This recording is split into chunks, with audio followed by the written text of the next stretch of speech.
My name is Jemima Welsh, and I work with Lisa at Impact Queensland, and we are all about impact investment and impact measurement. I look after the impact measurement side of Impact Queensland. Maybe if you could just give us a thumbs up or an emoji if you can still hear and see us, because, oh yeah, perfect, that's great.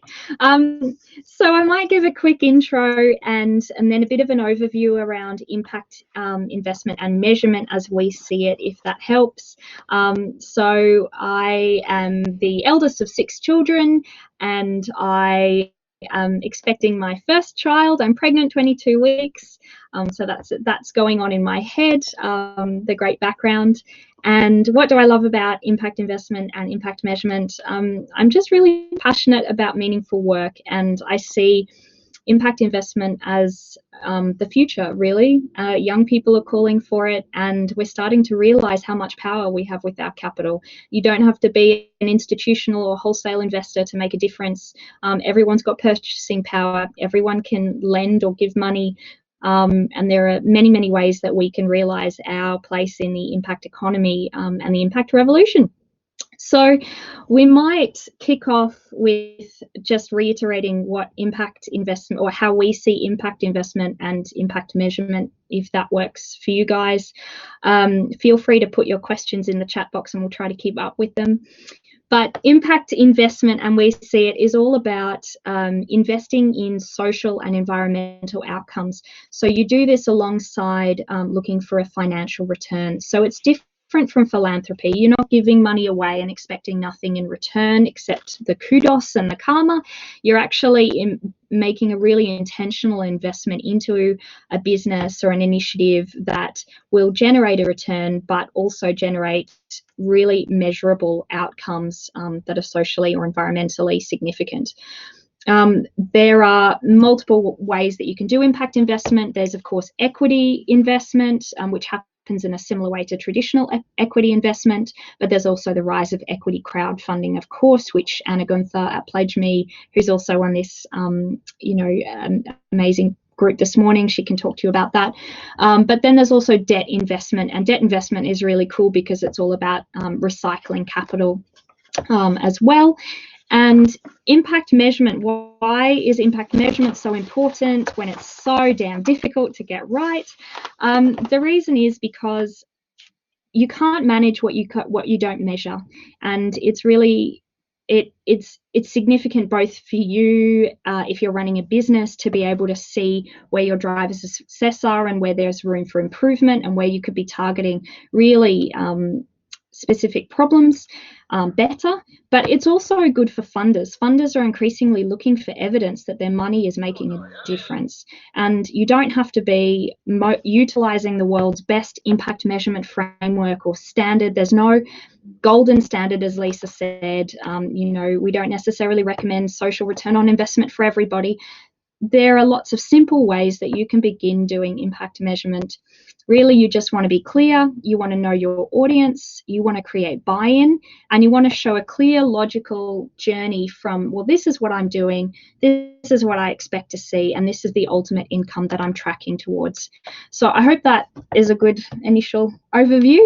We might get into some questions, and we still can't see ourselves. So do you want to explain? Somebody's asked Virginia's asked, can you talk about theory of change and identifying the impact metrics most relevant? So just give a quick synopsis of that. Sure. A theory of change is a really basic framework. Lots of people have different ideas on it, but it's really meant to be a clear and simple one-pager document that allows you to say, this is the problem we're trying to address.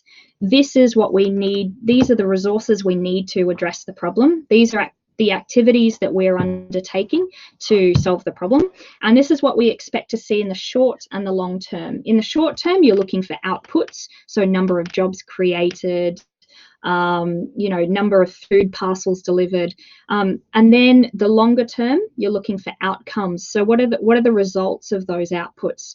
And then at an even longer term, you look for the impact, and the impact is generally a big problem solved or a systems change. So it looks like a series of arrows or stages, as we like to see it. you're basically it's like leapfrog. You're trying to show if this, then this, then this, then this. And the idea is that you're supposed to show a really logical connection between cause and effect. And you can back that up by evidence or references. So I think hopefully that's covered it. So there's another question. We don't even know what we're looking at here, but hello. There's another question about debt capital and debt investment and SheEO. And it's a nice question because it can get really daunting about what's all this capital stuff about. And basically, there's only 3 types of capital. There's a grant or a gift. There's debt, where it's a loan and you pay it back. The loan might be really small, 0%. At the moment, most debt is really low. So, and then there's equity. Equity works because you don't have to pay anything back. You're giving up a percentage of your business to someone else so that they can put capital into your business. It's harder and harder to do that when you're at the early stage versus a later stage. And then debt is really hard because who are the people who will loan you debt? They usually, want to know what your assets are, and this is the banks, etc. So, and then it's really hard to pay back the interest over the next few years. That's a really sort of light-hearted thing, a lightweight answer. And then SheEO came up with a model which is beautiful of that we will loan you money and then you will pay it back as you're successful. And that money pool will just be reused and reused and reused. And it's sort of on a trust thing. And one of the loveliest things about the SheEO thing is that they ask some really basic questions in terms of their due diligence. They're basically supporting the female founder. It's the person they're supporting, and they're checking that you're a real person, you are female-led, you're not you've got sort of real accounts, and that's about it. And what that's shown around the world in venture capital world particularly is it's the caliber of the founder. It's not really all that sort of detailed stuff, but it will depend on which funders you go to of what information they want. That's just how SheEO works. We'd love some more questions on here, so fire away. While you can do that. While we're waiting, I might just outline there are some, now that we're talking about theories of change and impact measurement, there are some principles that we like to stick with, and these are principles that were outlined by Social Value International based in the UK, and they're really just simple guideposts for how you go about starting impact measurement. And I'm going to list them off with a quick description, but we can always write them in the chat box or come back to them if you have further questions about them. But the first one is, do it together, involve your stakeholders. So it's like nothing for us without us, I think they say. So if you have a team of 8 people, include those 8 people in your impact measurement process, because you're going to get far richer data and buy-in if you include everyone's voices in the process. 2, understand what changes. So what can you actually flick a switch on and have change? Don't focus on the stuff that is beyond your control. It's not worth it. 3, value the outcomes that matter. What is truly indicative to your process of success or your impact? Don't worry about the externalities. Get really focused and particularly on your core competencies. 4, only include what is material. So again, that's really what we're talking about. You just focus on the stuff that's really core to your business. A lot of ventures we talk to say, I'm hitting all 17 SDGs. And you think, oh my gosh, that's not really constructive, and it's not going to help them in the long term either. So it's much better to focus on 1 or 2 SDGs or 3 and do it really damn well. 5, do not overclaim. So someone, I heard someone say once, it's about contribution, not attribution. So you can't say that you're solving, don't be a Donald Trump. Don't say I'm responsible for solving climate change with this model. Say I'm contributing to this little bit of impact, which I know will go a long way. 6, be transparent. No one likes it when you lie. No one likes it when you're greenwashing. Just be really honest. People know that these problems take a long time to solve, and they're probably, going to be solved over subsequent generations, but every little bit counts. And then 7, verify the result. Keep measuring your impact, ongoing. So do it every quarter, do it every 6 months, do it every year, whatever makes sense for you. I hope that helps. There are a few questions. So there's one here from Vera, which is a common question often asked. Could you share the type of financial measures you also use when you look at impact?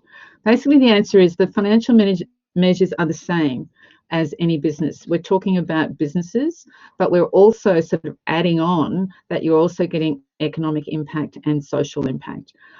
So we're doing those calculations. We're doing sort of 3 lots of calculations and presenting them in different ways depending on the funder. I've heard some impact funds say to us that they actually don't worry too much about the financial forecasts because, you know, everything's so, it's only all projected, but they really worry about and are clear collectively, their investment committee, clear about the environmental or social impact. Like, they will not go forward unless they're sure about that area. So you're going to get different bits of information, but there's nothing different about the financial returns and analysis that you would do. So I would want to see a cash flow for at least 3 years, a value of the cash flow, and, you know, I want to see your current profit and loss and balance sheet. And totally agree with you, Marielle. It does feel weird to claim kudos for what should essentially just be good business, and that's where we've had to be. Yeah, that's the intersection, and we've had to be really careful around that because as the ecosystem is still quite embryonic, or it has been in Brisbane, you know, there are lots of good people out there are doing good business, but they say I'm an impact business just because I'm doing things ethically. There is a difference. We ideally want all businesses to be ethical, but just because you're an ethical business doing good work does not mean that you're an impact company. What we specifically mean when we talk about an impact company is intentionality. What do you exist to do? So a good idea, a good way of illustrating this, a lot of people say, okay, well, what about Panadol? Like, Panadol solves our headaches and it makes us feel better. Like, surely that's an impact business. No, I'm not going to make comments on Panadol's pharmaceutical credentials or whether or not it's an ethical business. But if Panadol was if we were looking at Panadol and it had really good policies in place and it was, you know, had really fair hiring policies and you know, abided by all the international standards around slavery, anti-slavery, etc., then we would say that's an ethical business. But Panadol does not. Panadol exists to make profit.